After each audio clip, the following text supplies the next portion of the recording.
ودی بریارا جناب سویکی و هر وقت برنامه و پلان هاتیا دانان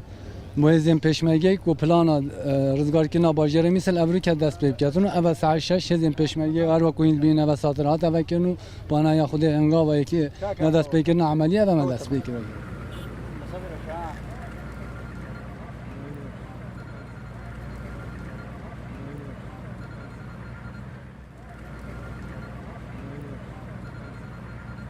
توانیمان لە ماوەیەکی زۆر کەما گوندەکە کۆنتترۆل بکەین 100%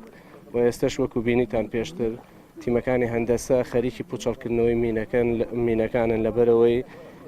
ئەو کافرانە بە شێوەیەک بۆم ڕۆژی ئەم دێیان کردووە یعنی تەسەوری ناکەین بەردەوامە بین لە پوچەڵکردنەوەی مین و ئەو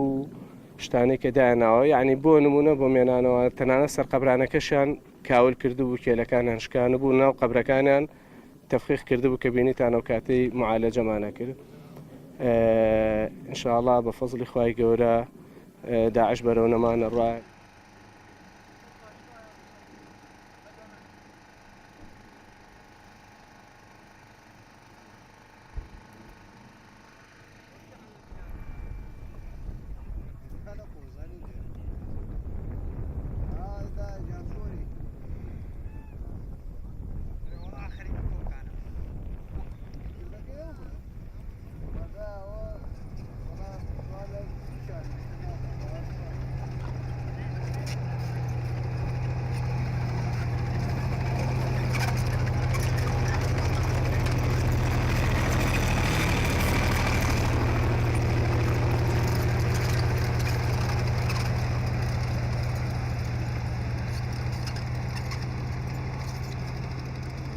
خوا بەزاد ورومان زۆر بەرزەی شالە بەعول قوتی خوای و بە پاڵپشتی هێزی پێشوەرگە و گەلی کوردستان سەرکەوتوو دەبی.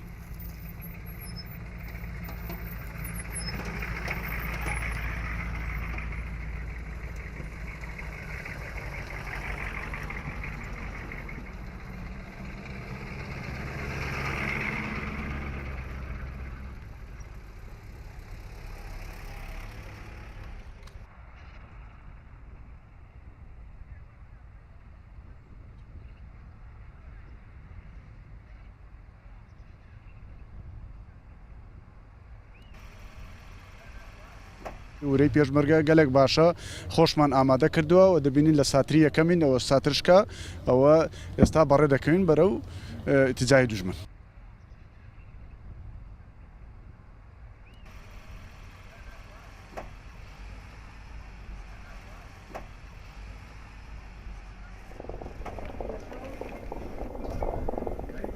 ئەمە بە زووترین کات ئەمانتوانی ئەم گوندانە بگرینەوە بەڵام بەهۆی عبوویەکی زۆرەوە ڕێگای زۆری لێگرتین کاتێکی زۆری پێکوشتین ئیشەڵا شوا بزانم ئێستا ئەمە دوا سنوورە بە تەماین سنوورەکە بە تاواتی بگرین اینجا وردە عبوەکان پوچەڵ بکەینەوە و ئەوانەی کە نەجاتمان بێکە ئیشەڵایەتە سەر ڕێگەمان.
مارا دا گوتم ورا تصویر